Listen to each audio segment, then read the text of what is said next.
Live from Orlando, Florida, you're listening to the Orlando Magic HQ podcast, the voice of Magic fans. Join us every week for a unique fan perspective on all of the latest Magic news and updates. The show starts now. What's up, Magic fans? Welcome back to another episode of the Orlando Magic HQ podcast, brought to you by DraftKings and part of the Basketball Podcast Network. We're your hosts, Al, myself, Anthony. Today is Friday, March 3rd, and we're coming out of Milwaukee, man. Tough loss against the Bucks, tough loss against the Pacers. Really good win against the New Orleans Pelicans, which was really solid to see. Saw a little life coming out of Paolo, which was really, really nice. But man, the sentiments is really the talk of the town when it comes around the play-in. I think that collectively we've all gotten to a point where it's we're not tanking, man. Nobody really wants to tank. Everyone wants to fight and make it into the play-in and play meaningful basketball. But man, the Magic need to win more, and it's the struggle. Milwaukee is just coming off of a 15-game winning streak. And the Magic have done a really good job across the board when it comes to beating these teams with winning streaks against Boston, against Philly. So we felt really good going into that game, but it did not happen. Let's be honest, man. Giannis gave it to us pretty good, and you know they did really good shooting from three. I think they hit like 15 threes in the first half, something ridiculous. It always seems to happen like it's against the Magic, man. But you know, real quick. Let's jump right into it. Temperature check. Play-in. Is it still realistic? Is it still the goal? Like, how are you currently feeling when we're talking about that topic, the play-in?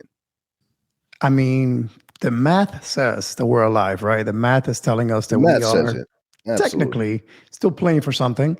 But reality is, man, it's getting to be a little bit tough right now. We really needed the Magic to go on a winning streak. And by that, I mean like a 3, 4, 5-game winning streak to have a chance. Unfortunately, they're in this little situation now where they win one, they lose one, they win one, they lose one. And that's kind of been the trend for the past few weeks. And that's not going to get it done. Just as we're recording this Thursday night, the Wizards beat the Raptors. So now we're pretty much what? We are now 4.5 games back with 19 games to go. Yep. That's going to be really, really tough for the Magic to do that, in a matter of 19 games, unless something crazy happens. The Magic are playing the Wizards twice, in this last 19 games. So technically, if they can pull together some wins here and the Wizards can start losing some games, maybe. But then again, you have the Bulls playing much better as of late. Funny enough, Patrick Beverley is giving the team some life, the guy that we didn't even want in our team. So it's going to be tough, man. And it's just going to be challenging. I'll be realistic with you. I am excited that they're playing for something. They still think they have a chance, and they're playing to keep those hopes alive. And anything can happen, right? We win against, who do we play this weekend? So let's say we beat Charlotte tonight, and then you beat Portland on Sunday. All of a sudden, you're like, wait, the Wizards lost? We're back to 3.5. And all of a sudden, it feels like, hey, we're within reach again. But as of this recording, as of Friday morning, 4.5 games back, 19 games to go, it's going to be a tough challenge, man, unless something magical happens down the stretch. Yeah, it feels like this is a time of being really extremely bipolar. When we win, yeah, we got a chance, man. Playing, let's go. When we lose, there goes the season. Might as well tank, right? It's really hot and cold. There's no in between. And we talked about this numerous times. I've said this numerous times. In order for us to truly make the play-in, there's a lot of things that have to go our way. Luck is definitely one of them. It's Paolo not struggling. It's Jonathan Isaac being healthy. Is Markelle staying healthy. It's a lot of different factors, and the one factor that really, didn't really say previously in the past, where we're kind of struggling with now, is these teams that are ahead of us. They're winning basketball games, man. They're making it tough, which makes every game that much crucial. And let's be honest, man. This is kind of what we want in a sense, man. The season's gonna end up being over. All right. Whether we make the play-in or not make the play-in, We know that playoff mode, unfortunately, we wouldn't be making any noise, and then we're right back to next season. Magic are playing meaningful basketball games. Paolo is getting his reps. Jonathan Isaac hopefully finds his way back into basketball games. Him dealing with his pain in his hamstring, and we're still in a really solid position in the NBA draft. Getting ready for that in the next few months. So it's like you have people that are not complaining, and they're just taking it as is, taking it one game at a time. If it happens, it happens. If it doesn't, it doesn't. But then you got people like me where it's kind of like, ugh, like we want to get there, man. We really want to get there, because in my opinion, the way that I've always seen it is the best marketing tool any team can have is going to be playing on the big stage, man. It's going to be playing in the playoffs, because then these other players, when it comes to free agency, they're talking good about the Magic because of the practice facility. They're seeing it when they come. Now we're talking about taking care of our players and not trading them to a team that they don't want to go to. We're letting them go and letting them decide their own fate. Like we're creating that reputation. We just need the marketing, man. If we could get there, again, it's the number one way that we're able to get the marketing, because this is what ends up happening, right? We make the playoffs. We make the play-in. We make noise. You know what comes with that? Money. Nationally televised games. That's what comes with that. People are going to want to watch us. At least an upgrade from 0, no games, nothing. And the Magic, honestly, man, from a out of market perspective, the Magic could use all the marketing that they can get from the outside. We need people to see the type of team that we have. Not so their team ends up watching us play. Yeah, I think you're 100% right, man. I think we need that badly. And to me, it's disrespectful, right? Like ESPN has not even thought about changing their schedule to add us in some way, somehow into one of these games, knowing that Paolo's probably going to win Rookie of the Year, knowing that we're playing better as of late. Doesn't matter. They're like, nope, we're not putting the Magic on national television, which is okay. It is what it is. Hopefully next year. But I'm actually one of those people, man. I'm one of those that's rooting for us to win. But at the same time, I'm like, you know what, man? Let it play out. I can't control destiny at this point. It's fun to watch our team play. Not so much last night against the Milwaukee Bucks. That was rough to watch. But for the most part, they're playing better. They're playing hard. The young guys are showing a ton of promise. So the future's bright. Things are getting better and will be better in the upcoming years. I think we need to be a little more patient. Understand that, yes, we want the play-in. Yes, we want to keep winning games. But again, earlier in the season, we said it. If we can win 32 games, 33, that's an amazing season for us. That's an amazing upgrade. We win 10 plus from the previous year. Can Paolo make that happen? And guess what? He did. So let's be happy where we're headed. To your point, we have exactly a month and about a week left of basketball this season. And yet the future's right ahead of us. We have the lottery coming up. We got the draft coming up. There's a lot to look forward to that these games are still playing a factor to. So while I want us to be in the play-in conversation and want us to be there, unfortunately, the 5-20 start, it's a tough hill to overcome, man. It's a tough hill to bounce back from and say we're gonna make the play-in. That would have been incredible, but at this point, it's holding us back, that 5-20 start. But a lot to look forward to, man. I mean, the team is still playing well, so let's also consider that and not lose sight of the fact that we've been patient for so long. And yet we're seeing the benefits of that here with Paolo, with Franz, Markelle. So things are going to be better no matter what happens this season. Yeah, I mean, and that's the issue, man, is that people have been patient for a really, really long time, and really depending on how long you've been following this team. If it was from the Vooch era, if it was since the Dwight era, if it was before that, people's patience tolerance is definitely a lot different. And I don't know, man, you just want there to be the excitement. And right now there is excitement. Orlando's starting to feel like a basketball town again, and it hasn't felt that way, in a little while with Orlando City kind of taking over a bit. So it's like, it's the Magic have been the talk of the town, and you don't want to lose that momentum. You mentioned Paolo Banchero. The fact that, he won again Rookie of the Month for the third consecutive time winning that honor is crazy, because I feel like he had a terrible month. Like I felt like he played the worst basketball I've seen him play, right? Yep. But still within that span, in the 11 games of February, he averaged 16.6 points per game, 7.5 rebounds, 3.3 assists. Do we really want to talk about the 3-point percentage? Not one bit, but just say it. Let's not bring just that up. say it. Is that what was it? Was it fully confirmed? Just one 3-point made throughout the whole entire month of February?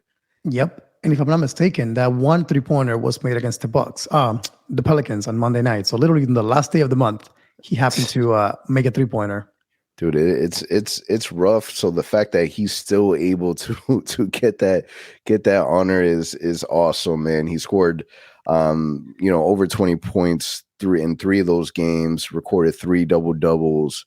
The cool stat that everyone's really talking about is that he joined Shaquille O'Neal as the only player in franchise history to be named the league's Rookie of the Month in those 3 consecutive months. So he's this whole year has been all about, like, his name being mentioned with some of the greatest players in the NBA, and some of the things that he's been able to do quickly within his rookie year. But damn it, man, I'm ready for him to, like, shake off whatever it is that's weighing on him. And we know what it is, man. It's the NBA grind. He's already played more games this season than he did in any season that he's ever played in, like, in life. And this is going back to back. This is traveling to other states. This is, it's not as easy, and as I'm sure, like, you get into the NBA, oh man, dope, I get to travel to this city and that city and play ball, but after a while, man, that all that stuff doesn't matter how old you are, man, that weighs a toll on the body. So, we were hoping that with the All-Star break, he was going to get enough somewhat of a recovery to be able to kind of get back into the swing of things. But, they had him busy out there too. So how much rest did he really have? Yeah, I think it's impressive, just the fact that he is doing what he's doing with such a limited kind of offensive game at this moment. Really, if it's not a layup or a dunk or free throws, it's not quite happening, with the exception of that game against the Pelicans. He had an amazing game that game, hit some mid-range shots, some really tough ones. It reminded me of the Paolo that we saw back in December, where he was dominating from the mid-range. He could step out with the 3-point range and demand some respect. Hasn't quite happened since like mid-January till now. But whenever he gets it back, and he will spend a ton of time, I guarantee you that, in the summer, just hooping and shooting the 3-point ball and getting better at it. Because once that happens, man, this kid's going to be unstoppable. The fact that you cannot guard him going to the hoop, he's a beast. We know that. He's putting up numbers that we've only seen KD, Carmelo, LeBron put up. When you see that, Luka's another name that I saw that he's kind of in the race with the kind of season that he's having. And mind you, that is all with a really, really tough shooting month and a half. The sky's the limit for this kid. He has the drive. He has the hunger to get better. And once that happens, and Franz gets better a little bit more, and Markelle is even better next year, again, we are set up to be a much better team next year. But Paolo's got to find a way to improve that mid-range or 3-point range, because once that happens, it's going to be lethal. I mean, we're seeing the flashes of him being able to take over a game and kind of put the team on his back. We saw that with the Pelicans, where in the fourth quarter, man, my man took like 3 really, really tough shots back to back, and it was awesome, great to see. And listen, Paolo's gonna only get better, and a lot of his success, man, is really gonna be, or a lot of the team's success, unfortunately, is going to land on his shoulders, him and Franz. And I'll throw that even with Markelle, man. I've always said that the Magic will go as far as Markelle is able to carry them. And I still stand by that, just because he's your quarterback, man. He's the coach on the floor. He's the general. He's the one getting everyone involved. He is probably by far the best, like, mediocre offensive average points per game player I've ever seen. Like, where we're not expecting him, and I mean that as a compliment, we're not expecting him to drop 20, 25 points. He's going to give you a solid 14, 15 points. But that 14, 15 points that he gives you a game, what that impact does Mm-hmm. He's not forcing anything. He's in the flow of the offense. He's getting everyone involved. He would jump out of the gym out of nowhere. He's not afraid of contact. He's not afraid to shoot the 3-point ball. We saw him hit a couple in this last week, so that was really nice to see. And man, it's been, even though like the Milwaukee game, right? It's the Bucks. Let's be honest. On paper, we know that Milwaukee was going to run away with it. We sit here and we hope and we pray. We got our fingers crossed, man. We got the lucky rabbit's foot, whatever it is that you're doing, man. It wasn't enough, and they got the win. But on paper, you expected Milwaukee to take that game. Mm-hmm. But there's still that little thing in the back of your mind where you're kind of like, the Magic have shown that they've been able to do it before. Why is this any different? Mm-hmm. Mind you, this is without them having, Wes Matthews. This is without them having Chris Middleton. They still had a really, really strong performance. Fortunately, we couldn't edge it out. Didn't make it any easier that Jonathan Isaac has been out too. Even though he's still with this limited restriction minutes, it's hard not seeing him, because those 10 minutes that he's playing, they're impactful, man. On the defensive end, they're super impactful. Unfortunately, he's missed the last 3 games due to that strained right hamstring injury. So my question to you is, should we be concerned, man? Is this more serious than what we're being led on to believe? Well, the weird thing is that he's already been ruled out for tonight's game against Charlotte. We were going to hope that he was questionable again, because he was questionable for the Bucks game. And we're like, all right, that's a good sign. That means he might play. And then around 4:00 Eastern, he was changed and updated into being out. So, all right, he's going to miss Milwaukee. Now Charlotte comes about, and he's been ruled out the day before the game. So that means that he is not doing well at all. He's not good to go tonight against Charlotte. It's just weird, because he was very kind of quiet, right? That Indiana Pacers game on Saturday kind of was about to kick off, and all of a sudden, GI is not playing. And then from there, it's been 4 games now, but nothing really, no updates, nothing regarding the situation, what's going on from the team, which that's what we come to expect. I'm not surprised there. But yeah, it is a little bit concerning, because it is a hamstring injury. We know he missed some time with that after the knee injury. So it's kind of concerning that, hey, hamstring injury after the ACL, a bunch of months pass by, you're fully recovered, you're only playing the max 15 minutes a night, and we're still dealing with a hamstring injury. Like, what's going on here? Again, I didn't see him get hurt in the middle of the game. I don't know if it happened in practice again, if it happened in the shoot around, but it didn't happen in the game. So it's weird, because again, he hasn't really played that much. He's not playing back-to-backs, and we're babying him 8 minutes, 10 minutes, 15 minutes, and he's still now missing 4 games. Not a good sign. But for me personally, man, I said it to you on this podcast before, whatever GI gives us is a plus. I'm not counting on him by any means. This season, to be honest, if he plays the rest of the season, great. If he doesn't, that's great too. Like, at this point, I don't know what to expect from JI, and not in a bad way or a good way, just being real with you. Like, I don't know what to expect from JI. So if he is able to make it back and play on Sunday against Portland, awesome. I'll be cheering for him, rooting for the best. Hopefully he can play 20 minutes. But the reality is, man, JI at this moment in his career, he cannot be counted on. He's not really a cornerstone piece of this franchise until he can play more than a month and stay healthy.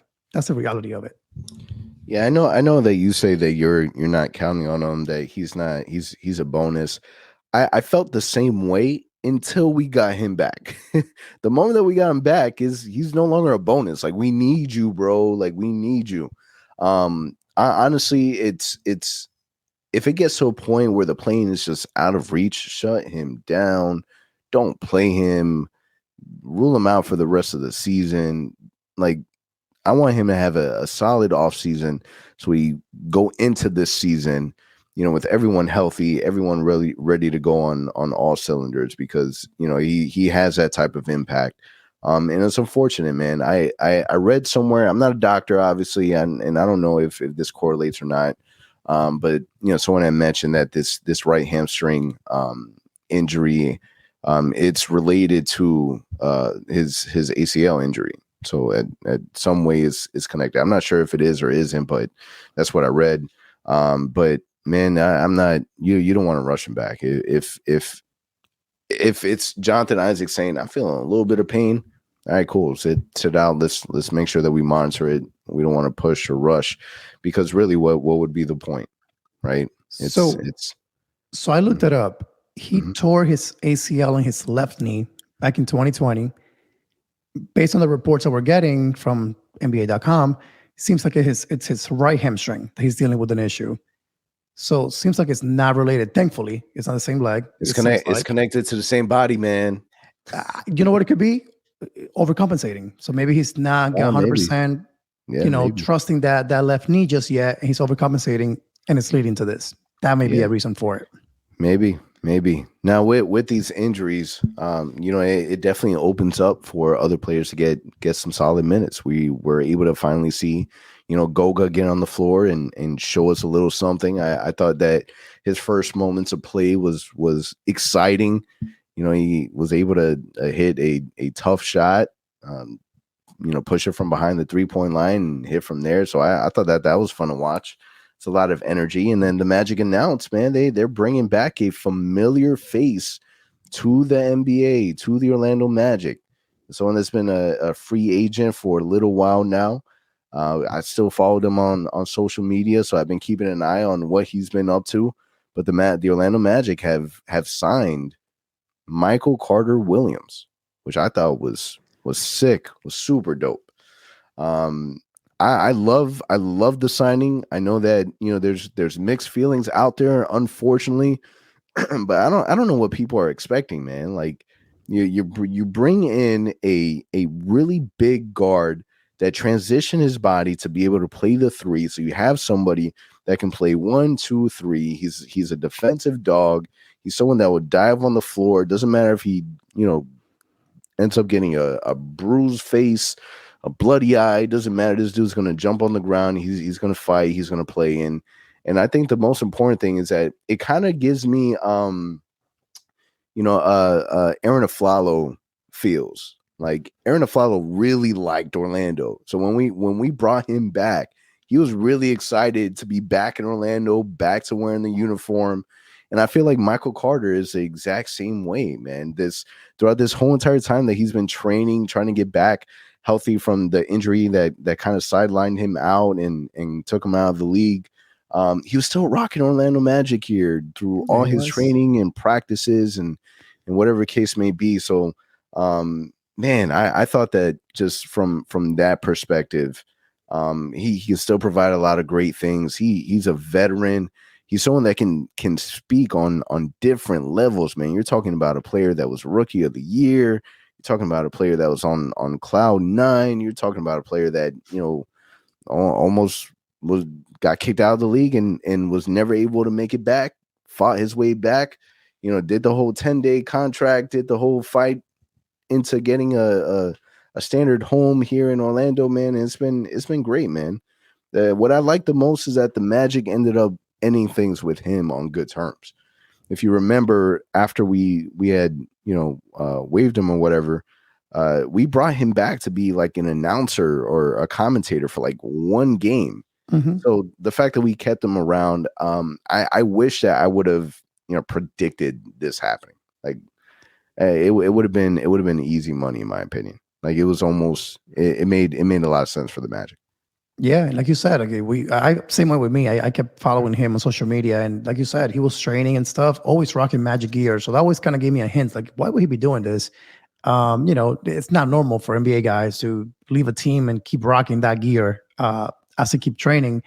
But to your point about Magic fans kind of complaining about this move, think about this way, man. We lost Terrence Ross for whatever reason. I know he liked Orlando, but he wasn't getting minutes, so it was time to go. This is a vet that has been on the roster, who has been through with the Magic, going through the playoffs, fighting what they're going through right now. That playing kind of, can we reach the playoffs? He's been through that with this team, made it happen before. And it's a vet. It's a guy that, like you said, has been through a lot in this league. But most importantly, has that drive and the mindset that I think a guy like Jalen Suggs has, like Cole Anthony has. He can be a great influence on those young guys. Say, hey, this is what you need to be doing. I'm seeing you doing this. Let's do it this way instead. He can be a player coach for this team. Now, I also agree with those that say, man, we should have had a shooting. We had a roster spot open. Let's go out there and get a shooter. I get it. But the reality is this. Our front office is locked in on seeing the guys that are playing right now. They want to really finish the season knowing what do they have in Markelle, Gary Harris, Franz, Paolo, Wendell, and the rest of the guys. They have 12 guys right now, including Chuma for that matter, and Ball, that they want to see play every night. What do they have in this roster? They're trying to really evaluate it because for the first time in years, we're finally healthy. So guess what? Whoever they were going to sign with that last roster spot was not going to get minutes. They were not going to come in and replace Ball in the rotation. They were not going to come in and replace Mo Wagner in the rotation. It just wasn't going to happen. The only way that Mark Ricardo Williams is going to get minutes is if Ball gets hurt. On top of that, maybe Chuma gets hurt and maybe J.I. gets hurt. Then maybe you got to play him. But at this point, in my opinion at least, he is a player coach. He's out there just simply leading in the locker room, being a veteran voice. And again, if he plays, I would love to see it because I think he deserves to play in this league. I think he can do some things in the court that can teach his young guys some things. But at the end of the day, this wasn't a move to say, hey, we're going to sign him to help us make the playoffs. It was more of, hey, we need a vet in the locker room to help Gary Harris. That's the only other seasoned vet that we have. Let's make that move. And again, this guy loves Orlando. I don't think he's even moved out of Orlando since he was waived by the Magic. So he's always been here. It just made too much sense. So like you said, I like it for what it is. I don't like it from adding a shooter perspective, improve our roster. That's not what this move is all about. It's all about adding a vet to our locker room. I mean, I think that's that's people's drawback with them, right? Is the fact that, you know, their shooting is an opportunity for them. So the Magic are already a very bad 3-point shooting team. And, you know, unfortunately, MCW doesn't add value in those regards, man. But he brings a lot of good things, man. And I'm definitely okay with this move. It was a 2-year deal. The second year is a team option, so you kind of see what ends up happening, man. Who knows? But again, you're adding a good character player that is, you know, very, very vital on the defensive end. He's someone that is versatile and can play anywhere from the 1 to the 3 position. You never know what may happen. The tough part is that we really haven't seen a whole lot of Chuma Okeke play. So it's like, you're right. Is he going to get a whole lot of minutes? Maybe yes, maybe no. Let's see. We'll see what ends up happening at the end of the season. But all in all, I'm happy with the move, because when you're looking at that far down in the roster, who else were you really going to fill him with, or fill that position with? You know, you already signed Admiral Schofield. Like, who are you really going to fill that position with? So I like the move. Happy they did it. I was actually, when I saw the news on it, when we got the report, I got hyped for it, man. I was excited. I love MCW, man. I love what he brings. Yeah, I agree with you. And not only that, but people are saying, oh, what about Kevon Harris? Could he have been signed to that contract? Thing is, he's got still some games that he can play while being a 2-way contract, whereas Schofield didn't. So I think that's why they converted Schofield to a standard contract. Kevon Harris still has, I think it's over 20 games that he can play with us on a 2-way contract. So why do that when you don't have to? So like you said, I'm okay with this. At the end of the day, it's only for 19 more games. Is he going to be on the team next year? If we need a veteran locker room presence, maybe. But other than that, I don't really think that this is a signing that's going to be, you know, to, again, help on the court this season. It's more of, again, just a leadership role. Yeah. And listen, the Magic, regardless of the couple of losses that we've had, we've been playing really good basketball. Just in February, the Magic ended up 6-5, which marks the 3rd consecutive month that we've won at least 50% of our games. It's our first time Orlando's won at least 50% of our game in 3 consecutive months since February of 2019, which is a really long time ago, bro. So it's growth, man. It's development. This is a journey, and I think that's the thing that people seem to forget. People want that instant success, and it doesn't work that way. Unfortunately, it hasn't worked that way with us. We've been very fortunate. If you're a Magic fan, man, it's a roller coaster, because you have some really, really high moments, you have some really, really low moments, but somehow the organization always seems to figure a way to get things right. No matter if you agree with everything they do or disagree with everything they do, they're not perfect, man. But at the end of the day, you can sit there and honestly say that we at least trust the front office. We have a good front office group. Like, there's nobody calling for their heads. The worst thing that the Magic could do, I'm not saying that this was mentioned or any of that, but the worst thing that they can do is decide to go a different direction. Everyone likes the direction that we're going. And we have a solid team, man. There's a lot to be excited for. Just to kind of go like month by month, you're looking at October of last year, we were 1-6, November 4-11, December 8-7, January 7-7, February 6-5. So you see that the Magic are fighting. And again, it's even though this isn't playing, this is still like the back end of the season.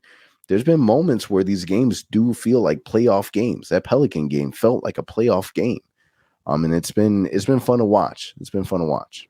Yeah, think about the Heat game, the game against the Knicks at home. Those were all games that were high intensity, crowd on its feet when it mattered. Like, so you want to see these young guys go through that. But funny enough, December 2022, what happened that month? You get Cole Anthony back, you get Markelle Fultz back. So once you got your guards back, all of a sudden, hey, the Magic are playing actually 2 games above 500 in that period. I still can't believe that there was a time frame when we were really like, let's just run point guard with Paolo and Franz. Let's just figure it out. Let's just for a little bit, for like a month or so. Let's just do it. It's crazy. And I mean, again, unfortunately, it didn't lead to much success. I mean, maybe if you practice it enough in training camp and the off season, it can be lethal or whatever it may be, but they were not ready for that. But my point is, like, 2 games above 500 since Markelle and Cole came back.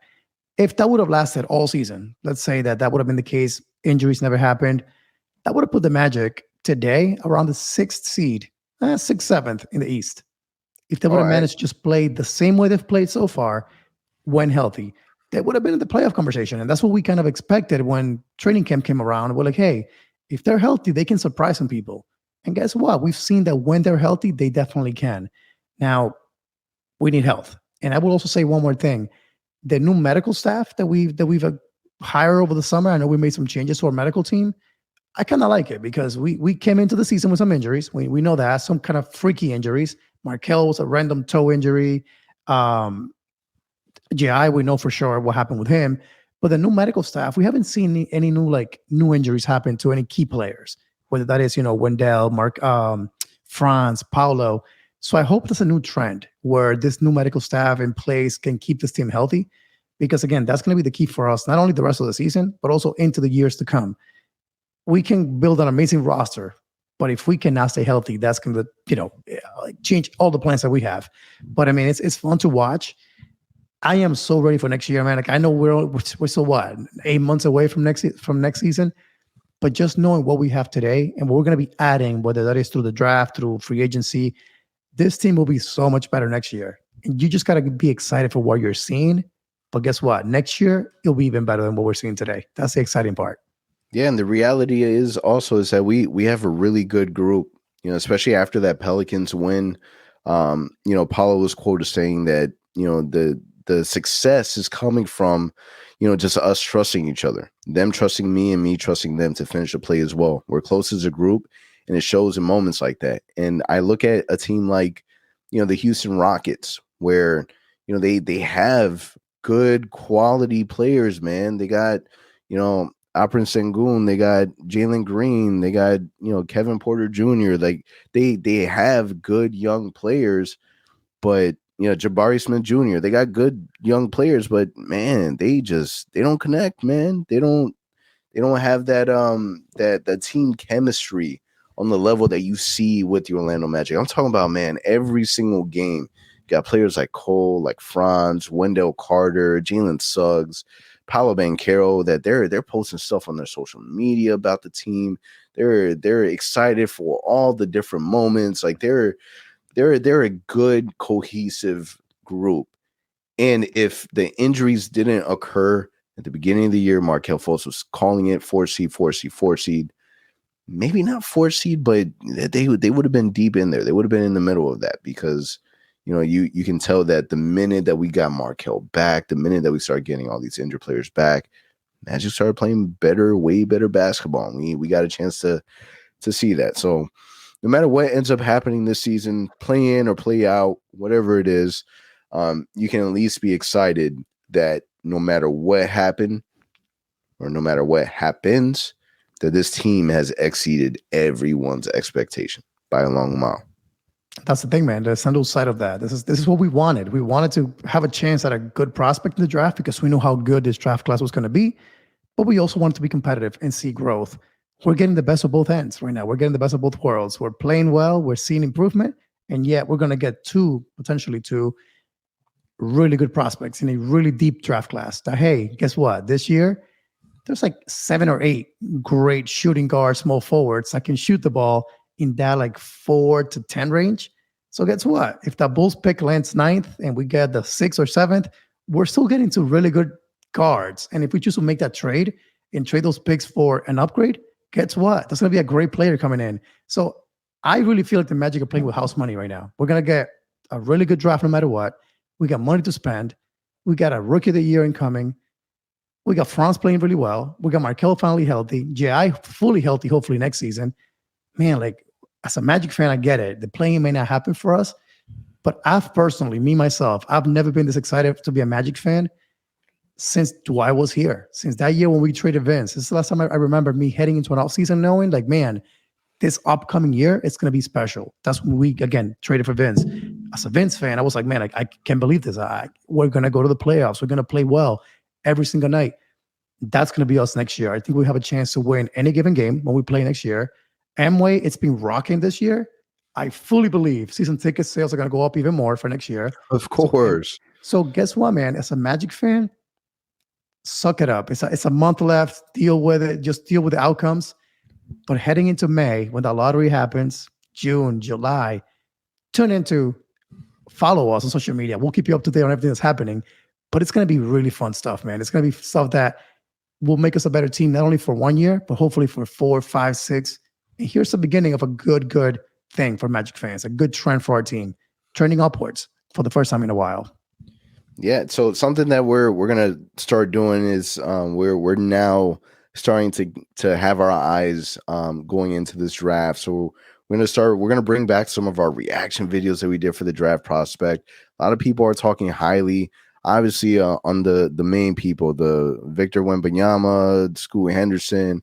But man, there's going to be a lot of solid players if we miss out on the top 2 picks, man, from Grady Dick, who is one of my top prospects in this class that I'm really high on. It's my guy right now, man. Jet Howard, which is another solid sniper. Cam Whitmore. You got the Thompson twins. There's a lot of really, really good basketball players in this lottery, not just the top 2, but all the way up to that 14 mark, and even higher than that. So we're looking forward to breaking that down, man. So focusing on the end of the season, but we also got one eye a little further down the road because we know that it's going to be really big impacts for this team. Man, the week ahead, we got tonight against the Hornets. They're missing LaMelo Ball. That's has already been reported that he was out for the season. Mm-hmm. You got Sunday against Portland. Damian Lillard going absolutely insane, dropping 71 points. I am so glad no one's done that to us, so that's great. And then Tuesday, unfortunately, we're right back with Milwaukee, followed by a very young and promising Utah Jazz team. So it's not going to be easy, man. Magic gonna have to go in there and get their elbows dirty and get to work, man. But they got the tools, they got the players, that they got the talent. We just gotta go out there and execute. What you got for predictions for this week? I'm seeing 3 games that we can win. Honestly, the Bucks game, we're definitely going to win that one, more than likely. But I can see the other 3 games as winnable games. Again, if the mindset is playing and we got to keep winning, you got to have those 3. Got to go 3-1. If you keep playing this game of winning 1 and losing 1, nope, it's not going to happen. Yep. So the great thing is that even these losses that we talked about this last week, is that we didn't go on a losing streak. One loss, we won 1, lost 1, won 1. You know, this is, you're absolutely right. These are winnable games. Magic need to go 3-1. Simple as that. And hopefully, with a little luck, these teams are ahead of us, man. They start losing a couple games too. That'd be nice. Yeah. Yep. Anyways, man, on that note, really good stuff. Appreciate you guys for listening. Catch you guys next week. For all the latest Magic news and updates, visit OrlandoMagicHQ.com and follow us on Instagram at Orlando Magic HQ and on Twitter at OMagicHQ. Also, remember to subscribe to our YouTube channel and subscribe and leave a 5-star review on your favorite listening platform.